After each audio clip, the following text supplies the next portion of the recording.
The Star Kingdom was quiet, eerily so. Ever since the grand starfire trials, a strange stillness had fallen. The vibrant skies, once a tapestry of swirling nebulae, were now frozen in a perpetual twilight. The stars had stopped their cosmic dance. Cinderella, no longer a girl in ashes but a guardian of starlight, walked through the silent crystal gardens. In her hands, she cradled the crown of light, the kingdom's very heart. Its glow, once a steady, brilliant beacon, now flickered weakly, pulsing like a fading heartbeat against her palms. "Why is the light slowing?" she whispered, her voice barely disturbing the profound silence. Her question was answered not by a person, but by a gentle sigh carried on the wind, the faint, ethereal voice of her fairy godmother.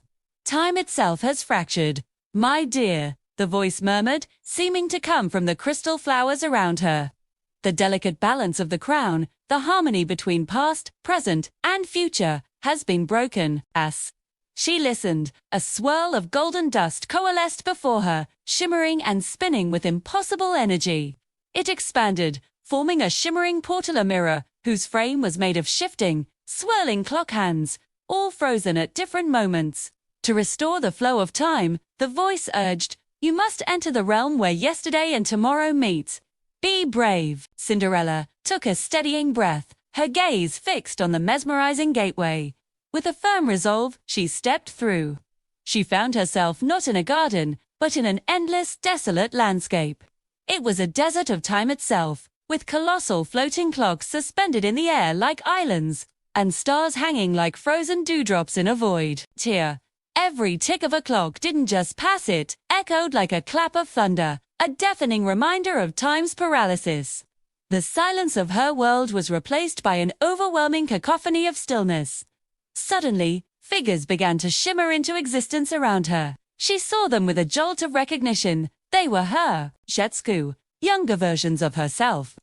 There was the girl who swept ashes from the hearth, her face smudged but her eyes holding a resilient spark. There was the young woman who danced at the ball, radiant in a gown of starlight, her smile full of hope. And there, the one who stood before her stepfamily, offering not revenge, but forgiveness. Third, each version of her past turned to her, their voices overlapping in a haunting chorus. "If you could change the past," they whispered, "if you could erase the pain, would you?" Tears welled in Cinderella's eyes as she looked at the moments that had defined her. The hurt, the hope, the strength. She shook her head, her voice clear and certain. "No," she answered softly, but with unshakable conviction. "Because every scar taught me how to find the light." The moment she spoke, the desert erupted. A violent storm of golden sand rose from the ground, swirling like a vortex of fire. In the very eye of this temporal tempest, a throne materialized, forged from shattered timepieces and broken hourglass. Upon it sat a figure cloaked in shadow, a smirk playing on his lips. Prince Kale, the infamous Shadow Prince, who was rumored to command the darkness between the stars. "Welcome to the timeless realm," he said, his voice smooth, yet laced with a bitter cold. "A place where even light cannot escape regret." Cinderella faced him, not with fear, but with a profound and sudden understanding. Her grip on the crown tightened.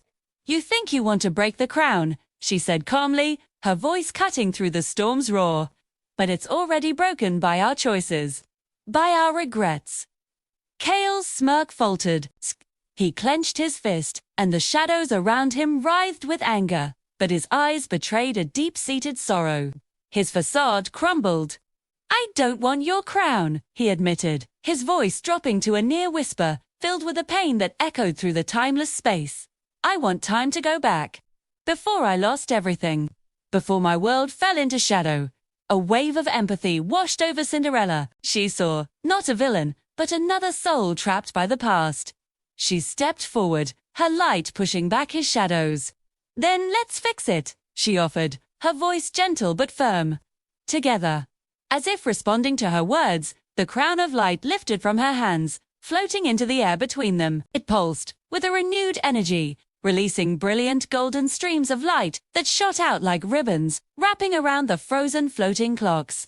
A soft chime echoed, then another, and another.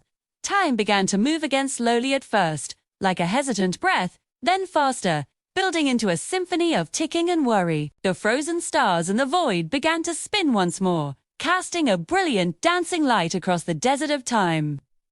The fairy godmother's voice filled the realm, warm and triumphant.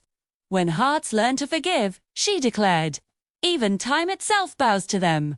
Kale looked up, his face illuminated not by the throne of shadow, but by the returning starlight. The darkness in his eyes began to recede, replaced by a glimmer of hope.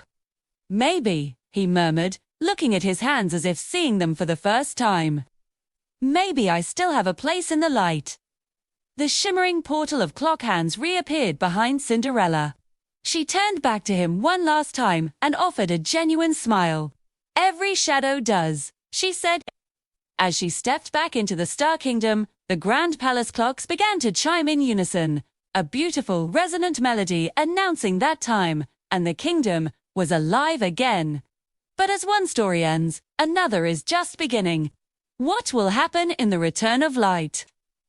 Thank you so much for joining me on this chapter of our story. If you enjoyed this cosmic fairy tale, please hit that like button and don't forget to subscribe and turn on notifications so you don't miss what happens next.